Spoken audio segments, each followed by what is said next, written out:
Warga asing di Bali kembali berulah. Kali ini bule Amerika Serikat bernama Montesinos Etienne Siro membawa senjata tajam melukai seorang warga Gusti Agung Lanang Widya 29 tahun saat terlibat cekcok di Jalan Raya Sibang Gede, Abian Semal, Badung, Senin 5 Juni sore. Kejadian ini dibenarkan Kapolres Badung, AKBP Teguh Priyowasono.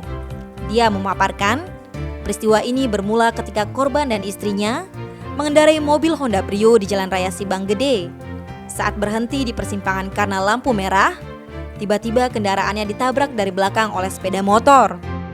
Motor tersebut dikendarai wanita Amerika, Valejos Red, yang merupakan rekan Montesinos.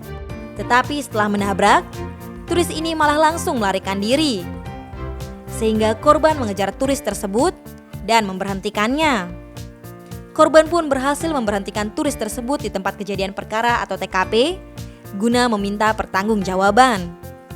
Bukannya beritikat baik, bule ini malah beradu mulut dengan korban dan istrinya. Warga sampai berbondong-bondong menyaksikan masalah ini. Saat cekcok tersebut, tak disangka Montesinos mengeluarkan pisau. Lanang yang melihat pelaku membawa pisau memeganginya demi keamanan. Sayangnya, senjata itu malah mengenai badan korban di bagian ketiak kiri, lengan kanan atas, dan jari manis kanan.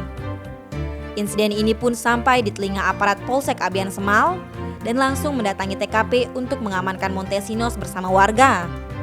Sementara Lanang dibawa ke RSD Mangusada Kapal agar mendapat perawatan. Untungnya setelah itu dia diperbolehkan pulang. Adapun pelaku dibawa ke Mapolres Badung untuk pemeriksaan lebih lanjut dan memproses hukum kasusnya. Tim Bali Express melaporkan.